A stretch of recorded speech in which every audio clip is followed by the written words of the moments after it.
So everyone, welcome on in to episode 3 of To and From, the immediate review show for the TV show From. As the moment we watch it, we just dive straight into making this video. Because I think it's the freshest and the rawest form of reaction we can do from it. There is definitely a world where we can super dive into stuff as well, which I think we are getting close to starting up as such. But I think this is definitely the way forward. I just like the idea of just being able to see it immediately and then just start talking, because it means we are going to miss things. Yes, but we're going to miss things because some stuff is just going to take such precedent as such. For example, So, like the cardboard. Like, yeah. we've still not looked at it. We've still not looked at it fully, and we do need to sit and pause it a belter. So let's run through episode 3, because I personally enjoyed it. I actually thought it was probably the best episode so far. Yeah, I think nobody so. really pissed me off, so Yeah, some people piss me off in it, but not enough to ruin the episode, to be fair, that's my skill. as such. So let's do the rundown of the general episode in hopefully less than a minute. So the bodies are being prepped for the funeral. The man in yellow has a moment with the priest, Yes. which gets weird. We go to the funeral. From the funeral, the murder of crows arrive, and then it kind of just disrupts the entire funeral. Like, I don't know what happens at that point. Yeah. From there, we have things like Fatima and the boyfriend going to go to a rage room, basically, because they want to get all their stress and shit out. The boy, I keep forgetting the boy's name every time, like the boyfriend's name. Oh, okay, yeah. Always forget his name. To be fair, I just call him Boyd's boy. Yeah. Like, That's so what I meant, them boy he's white. so he's basically been like, hey, I'm going to show you a place that I go to get stress out, which is cool. Obviously, Boyd talks to the cop lady about how, like, hey, the shit you done was not acceptable, and we'd have a different conversation if you killed the doctor. So they're having this whole scenario where eventually he leads her to a room and shows her just all of the shit that's not usable or necessary, Yeah. and he wants her to document it all as if it's a crime scene to get a story connected to every item. Yeah. I personally think it's entirely just to get her out of the way, and I think it's the best case scenario. They kind of lack it Yep. in there. During that time, obviously, then the girl who is the man in yellow spoke to Julia and pissed her off because he was basically like, hey, ever since you showed up, everyone's dying. Yeah. So she goes off because she wants to find the books that her dad had Yes. because of this whole story walking. So Randall's helping her. Tabitha is a way to go find the tree of bottles, the bottle tree, and Henry ends up helping her. Ethan goes to fuck off to go find the Lake of Tears, in which case Victor helps him out, and then in turn they bump into Jade, who is away trying to figure out how to unlock his mind. He wants initially LSD because he thinks that'll unlock his mind. Boyd's like, yeah, we're not fucking scrambling you with drugs, so go figure it out. So he goes and sits and floats in a lake. You know. You know. So he then goes helps Ethan and Victor, and then near the end of the episode, essentially, they find the man in yellow's extra shit, the jacket and stuff. Victor pisses himself. So there's literally, we know something's happening there. Jump to Tabitha and that find the bottle tree, which they knew what it was. They then find the boy in white, who is now the young man in white, because he's actually not as young as he was initially. Yeah, he's now grew up a little bit, and he says like sort of cryptic messages and lets them go away. And then Boyd is then having a moment with his dead wife and at his burial site. And then we had a joke being like, oh, it'd be funny if a hand grabbed him. And then a fucking hand grabbed him, which is just like, God fucking damn it. Wish that was recorded. Yeah. So then from that moment, yeah, that was literally like it, basically. And you're like, whoa, what the hell? Like, a lot was happening.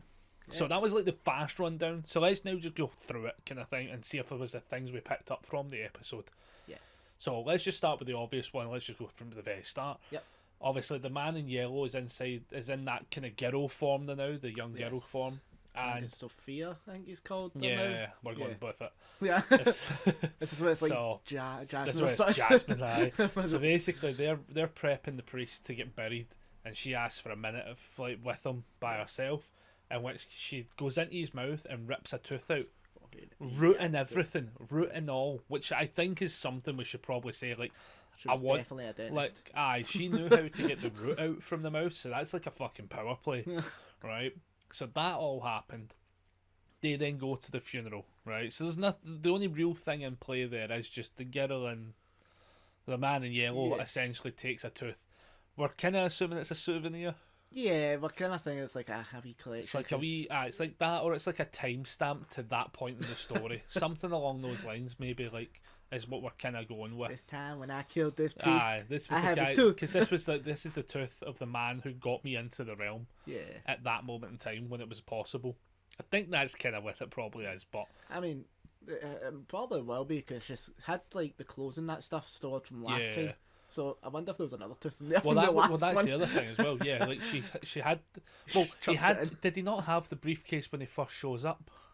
No, he digs it up. No, he digs it up. So yeah, so then this is all pre-planned almost. Yeah. Again, I'm still thinking the cycle scenario. So I think like he comes in at that moment, but he's been there before because he can show up at those moments in time. Yeah. So like that happens. They then go to the funeral. They're like starting to have the funeral stuff and stuff. Boys starting to have a chat, and then this murder of crows, like all the crows for all the place, just show up. Yeah. And it kind of just essentially disrupts it.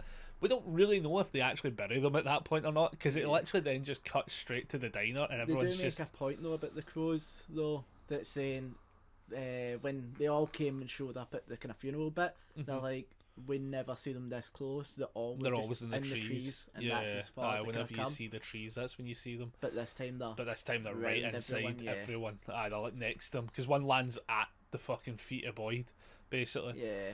So then, they then jump to. It basically just does a hard cut essentially to the diner, as such. So you've got Tabitha, Julie, and Ethan are all eating and stuff. Victor comes in and was like, "Hey, I want to go. I wander." Basically, he gives them like a drawing, which I'm pretty sure is like his drawing of when they came in, because there's the RV in the back, and there's the family.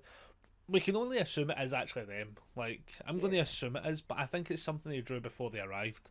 I'm like 90% sure it's from like, that the wee lunchbox that had all the drawings in it. Like, so I feel as if it's like a premonition photo, but he just happened to have it as such. Like...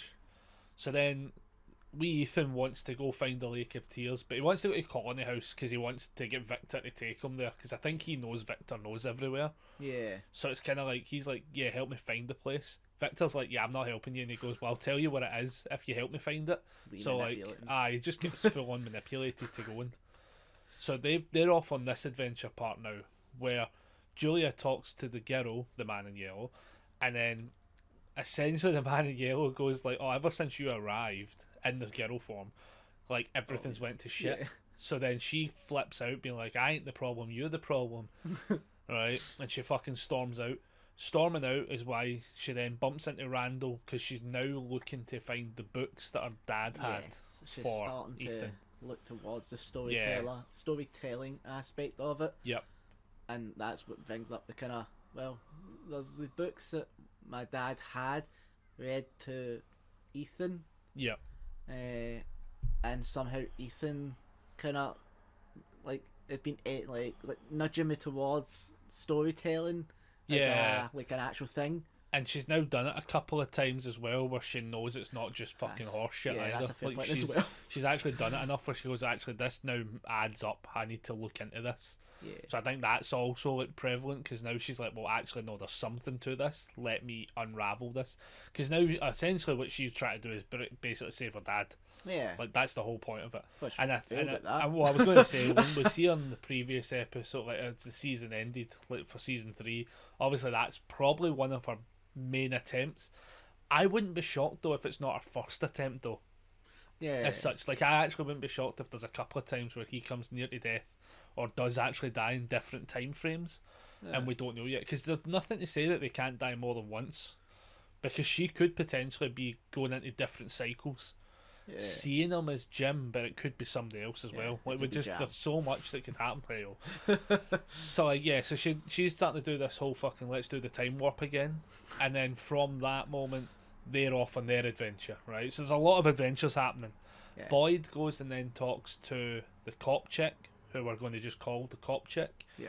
And he's basically like, if you killed the medic chick, I'd have fucking shot you. And she's asking for a bullet, which also I think is kind of scary, because she knows. I mean, I think everyone knows there's bullets somewhere, but I think a few of them probably don't. To be fair, but I think the main characters of like the kind of hierarchy all know there probably is bullets somewhere. Like Kenny didn't know clearly when he pulled out the fucking box of ammunition. Because he's like, whoa, what the fuck is all that? And he's like, haha, this is my get safe fund. Yeah. Like, so like, I think the girl knows, the cop chick knows that there's at least a couple of bullets from her gun because she took the bullets got taken off of her. I did think it was funny though as well when he opened the door. First of all, the first thing I actually registered was there wasn't a fucking talisman on the door. Yeah. But that house, in theory, should be compromised because there's a fucking hole in the wall. Because of the cop car, like the car goes through the wall. Yeah, I mean to be fair, if it was one inside her like cell, we definitely didn't see it though. It would still count as that. Like, it would be fine if it was there. Was it confined space? Aye, but it wasn't on the door frame. Yeah. So I'm like, it'd be funny if that's fucked weird. up and put it on the outside. Aye, could you imagine? Well, that's just it. Like it wasn't actually there. But again, I don't think they're going to fuck with her because I think she's part of the next boy's wife. Basically, I think is what's going to happen as such. So he basically was like, "Hey, we'd have had a different conversation if Christy dies, the medic chick, but because she's not dead, I need you to fucking get your shit together so we can figure this out. I have a plan." So he be a cop, which is fucking hilarious. So he takes her to the basement of one of the storage units they've got. That's it as well. So he says one of, which means there's going to be ones we've never even seen because they have. I'm sure they've been in that one before. Yeah, they've been in that one because that's where they took the original photo with the Polaroids. That's it. Yeah. I'm glad you remembered where that was from. Aye, but that's that one.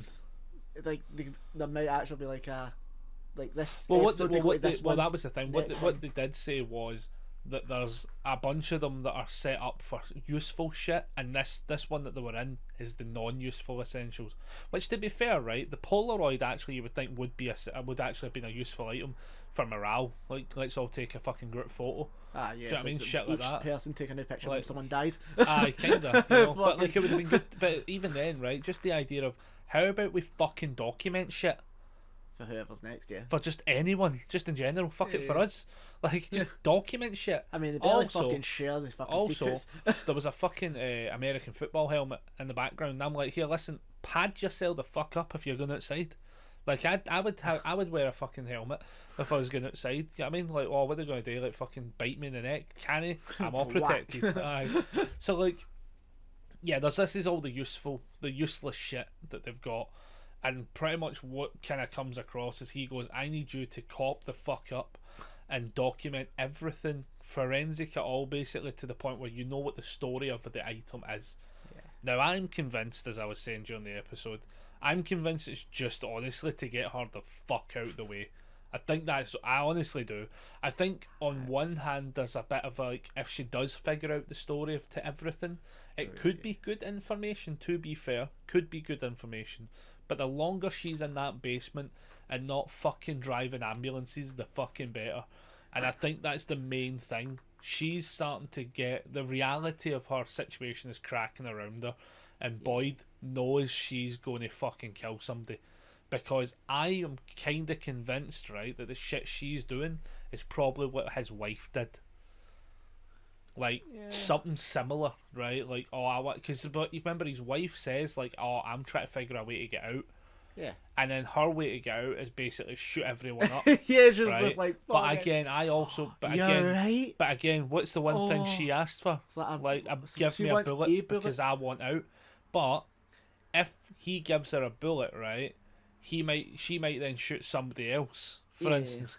But also, she could also then just find the box. Again, I still think she's going to at some point find the box of bullets, and she's going to be like, "That's the way out."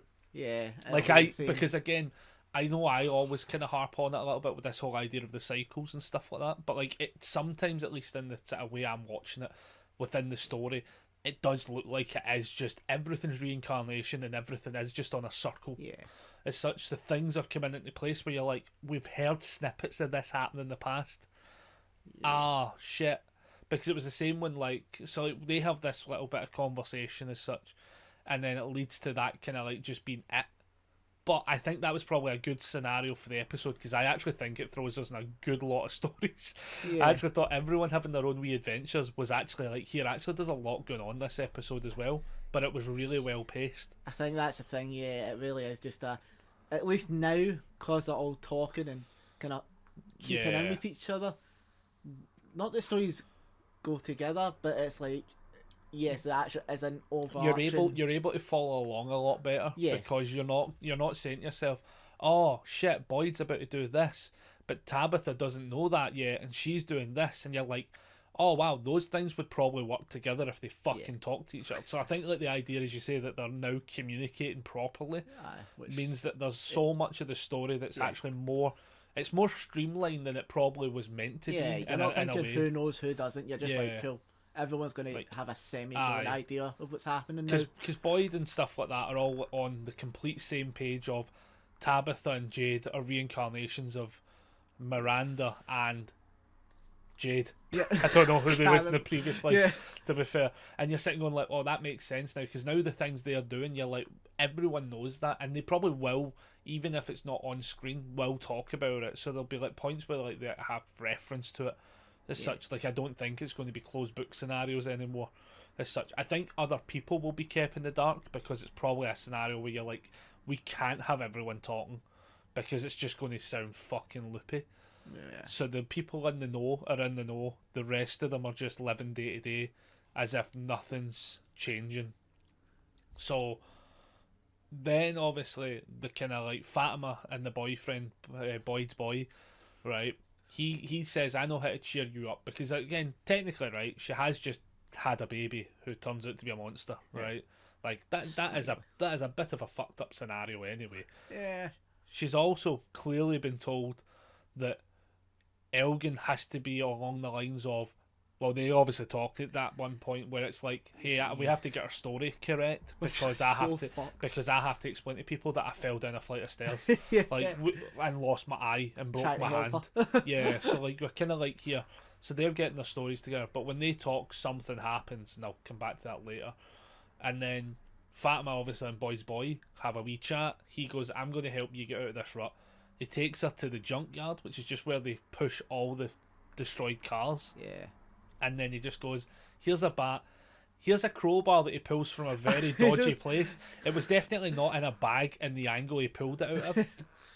No more suggestion or context. And then they smash the fuck out of a few cars. And it kind of does bring her around to being like, oh, actually things are starting to get... like, at least I can like relieve the stress of what's happening. Which I think is fine. Even though she hits metal for the first couple of times. She doesn't smash a window. So they're having like the kind of more peaceful of the story of coming to terms of what the fuck happened, basically in episode 2, as such. So their story is kind of cut and dry now. We know something else is happening in the form of Boyd Boy's going to help with the food run.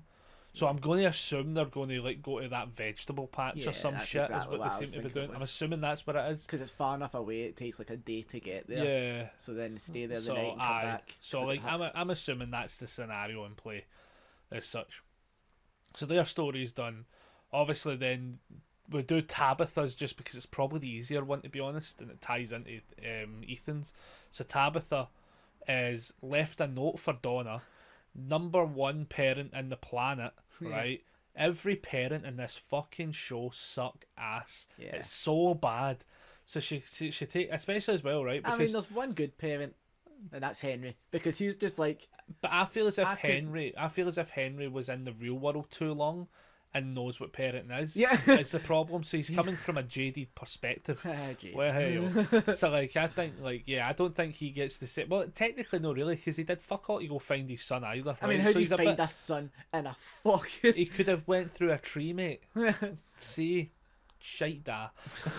So, Tabitha basically goes and like left a note with Donna. Look after the kids. If I end up inside the pool next to the other lad, what was it, Gilbert? Dale. Like if I end up there, look after the kids. Great. I left a note. Brilliant. I also like the fact, like, we'll just kind of jump because she leaves the note. Henry goes, I'm coming with you, because he knows what she's going to do. He's not an idiot. And then they go to the bottle tree, And she's like, I'm going to go in the tree now. And he's like, shut the fuck up. You're not going in the tree. It's daytime. You're going to end up in a fucking swimming pool. Shut up. And then she's like, oh, but I left a note for Donna. And he's just like, oh, great. You left a note. Brilliant. Yeah. You do realise the dad just died. Yeah. He's so sarcastic about it. It's just brilliant sarcasm. Brilliant. Magical sarcasm. It's almost Scottish level sarcasm is why I think I liked it. And he's just like, you're not going through the fucking tree. So she then looks past him, and all of a sudden, also, here, hot the bus, just when I remember, he saw the boy in white as well. Yeah. Did he see... No, because no one else saw, like, the Ankui kids and stuff. It was just the two of them, mind. Yeah, but he's not... No, hot the bus. I don't He's think not an anyone... Ankui kid, though. No. But I don't think anyone else... No. Because Victor saw the boy in white, right, growing up and shit like that, right? Ethan saw the boy in white, right? Yeah. No one else in the fucking vicinity of them saw the boy in white either, right? But Henry specifically sees the boy in white along with Tabitha. I'm gonna be honest though, he already knows how fucked everything is. At this point, he's just. I just think, right? Actually, because the boy in white only really shows himself to who needs to see him. He would have definitely known about it because of Miranda and all that.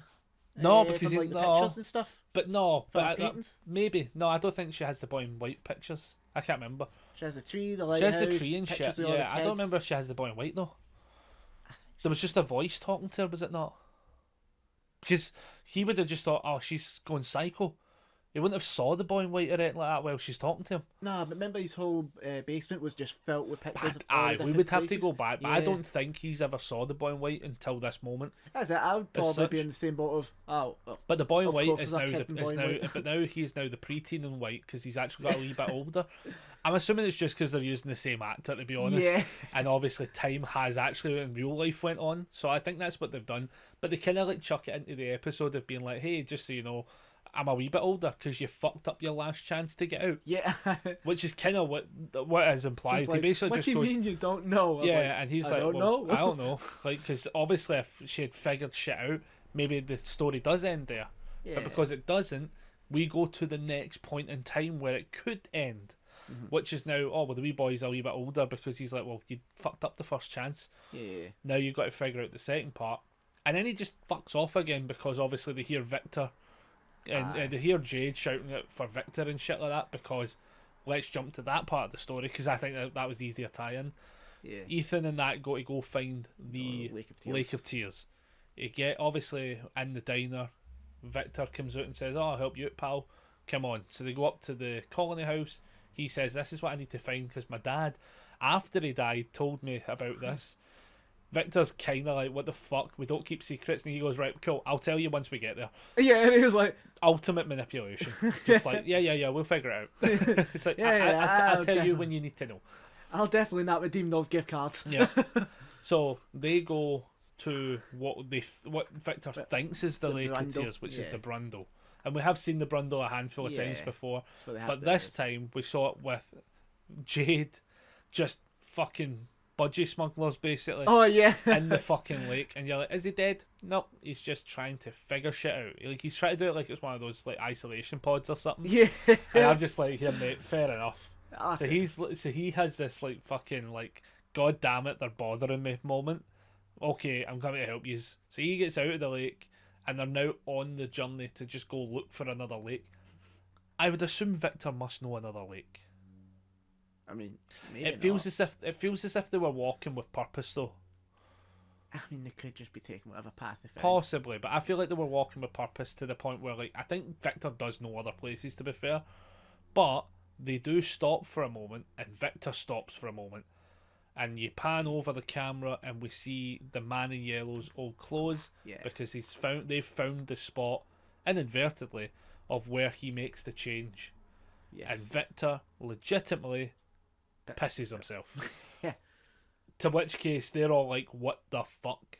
Because that's such a level of fear. Like if you see a set of clothing that causes you to piss yourself, right, you're full on seeing some fucking Ronald McDonald shit. Yeah. Like that's there ain't that's no the happy meal with this train. Yeah, that's the level we're at. So I'm sitting going like, Victor has clearly saw the man in yellow before. Yeah, there's that. It's one of those. So it's like he's had to either see him, or he knows somehow about them. without. I was going to say, like, because obviously when you see like the opening credits and stuff, a lot of the pictures you see is shit that's supposed to be drawn by him, Victor. Yeah. But we always see a photo of the man in yellow in the drawings. So yeah. actually he must have saw him in the time frame when the whole village gets decimated. It's just him left. Like, there has to be some scary. Do you know what I think? I would love to do this and might not. Is the reason why he full on shit it with the yellow coat is because at the end of when everyone get just massacred when he was young, whoever it was, he seen that was left, put that jacket on because that was him there, and that's the image that sticks. Yeah, possibly. Because he's like, I mean, you could even just be down to the fact that like the monsters don't know where he is because maybe the man in yellow had him. Oh, that'd be fucked up. Actually. Like, think about it, right?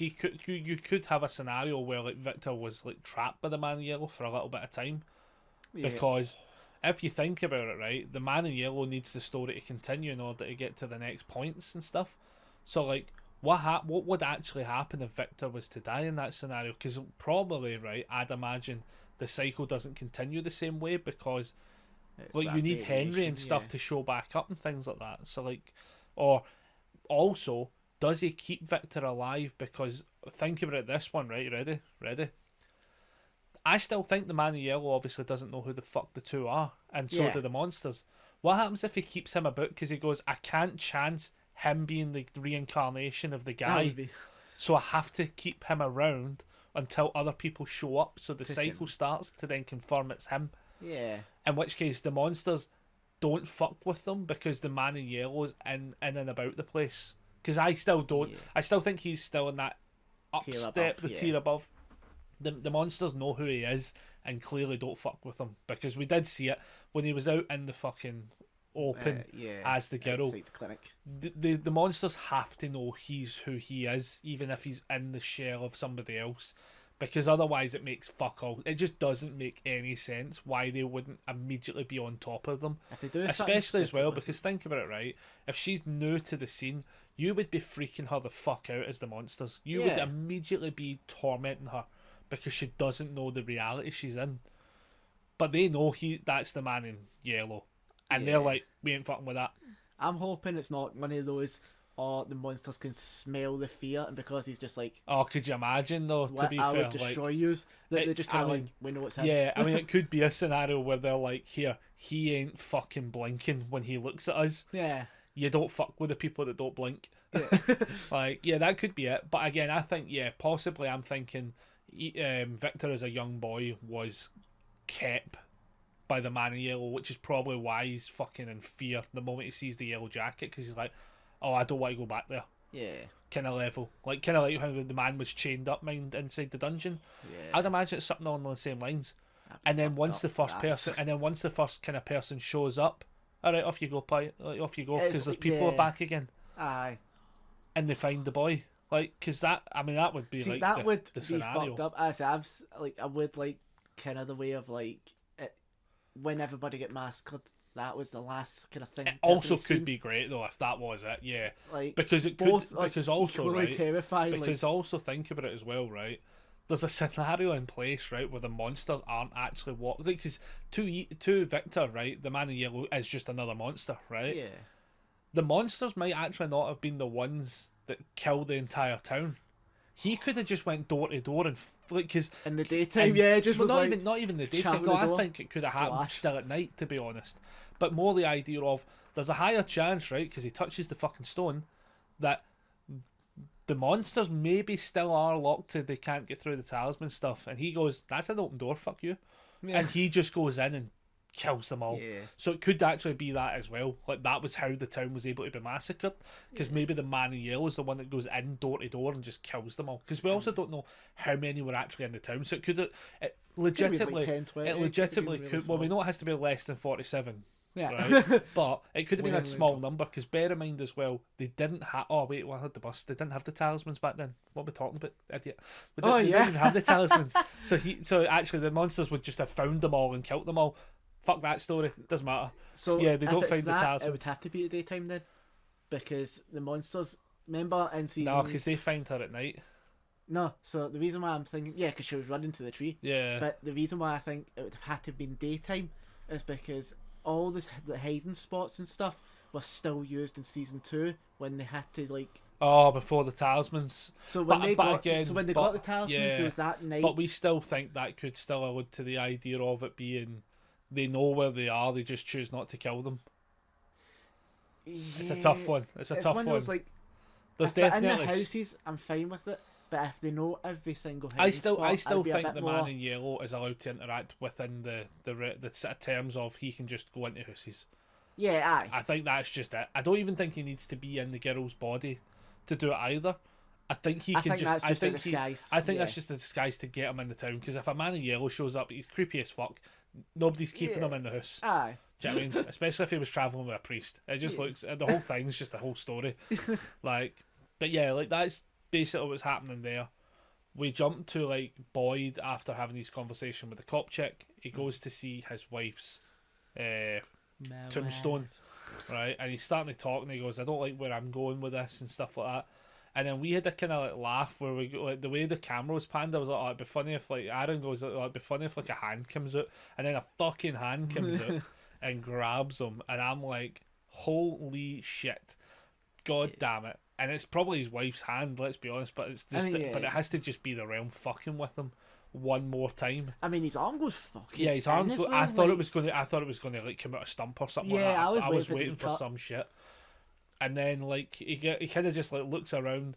We see a bit of a stone, but we don't think there's anything too much to it. It just happens to be the stone he was next to. Overseen it when I thought, I was like, oh, there's a symbol on it, but it wasn't. It was his jackets. And then essentially the episode ends. Like that was it. Yeah, that was such a. I mean, we did technically forget that Thingy was looking for LSDs, but instead found shrooms. Yeah. Do good drugs. Yeah, he finds mushrooms because he goes looking for LSD solutions. Yeah. And he finds the mushrooms next to the man in yellow's next to the man in yellow's stuff as well. That's actually. And then the only other slight one that we kind of missed was the man in yellow as the girl moves in with Sarah. Yeah. Which I think is just it's just as a scapegoat, because if he does anything, he can blame her. I think that's honestly it. I actually don't think she's any more tied to the idea of being the one that goes fucked up, because I think that's now Cop Girl. Yeah. I think she's now just who takes the hit, essentially. She's done her evil part. Yeah. In the realm messing with her, kind of thing. I still think it's to do with like when she was insane, the writing on the arm and stuff. Aye, and that could have been him. That was how he was. To get it going. Yeah, and that was probably how he was communicating with her, because that's basically who it was, I think. Yeah. Do you know, honestly, yeah. So now he's just able to communicate with her in person as a creepy wee just gets a wee shopping, right? So. Aye. But yeah, that was like essentially episode 3 in a nutshell. I think we ran through everything as well, to be honest. Yeah, pretty much. Like, it was a good episode, yeah, though. I would say it was probably the best one so far. Honestly, easily the best. Just because I think it's because the story just flowed well. Everybody's actually communicating now, like not amazingly, but at least it's still they're still happening. Yeah, there's exchanges now, which just changes it. Like it does change everything. Yeah. Yeah. So it's like for me, that's cool. At least we know this season they're going to talk about something. They're going to make progress. They've made some progress now, where the thing was like, what was it said last episode? Like, knowledge comes at a cost. Knowledge comes at a cost. So if you start doing shit, you've got to know that there's a cost probably coming with it. Yeah. Yeah. It's one of those like, yeah, they really are hinting towards, this is going to be the season. And everyone's kind of done something to progress the plot, it seems as well.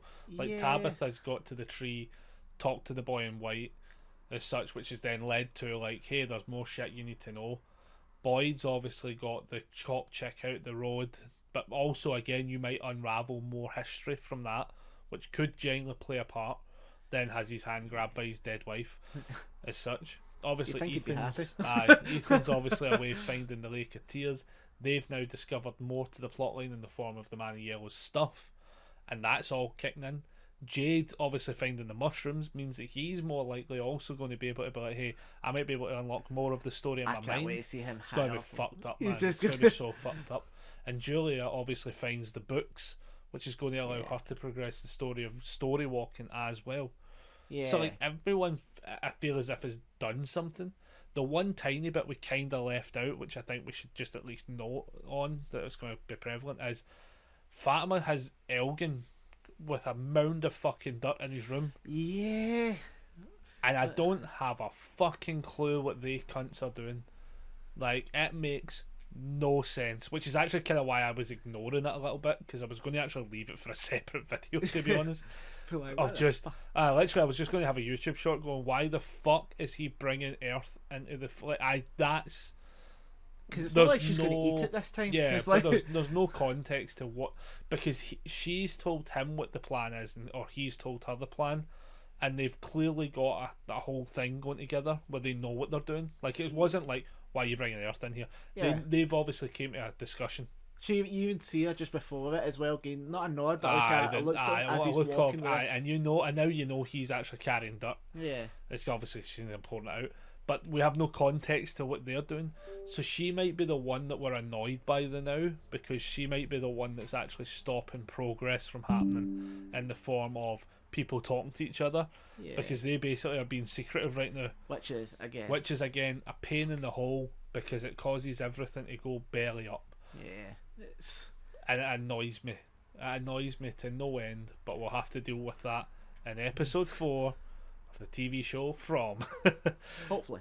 So yeah, no guarantees. So when this goes live, obviously tomorrow, this will go live on Wednesdays, and then we will be back next week with episode 4. And hopefully with bits of us watching it. Yeah, hopefully this time round we're going to be able to actually watch it properly and not pushed back because of bomb threats and stuff like that. Yeah. That's a whole story. Yep. So yeah, hopefully we're able to like get through that properly as well, which would be good. But yeah, I think that was everything. Yeah. Thank you very much everyone for watching, and we'll see you next week. Bye. Nice.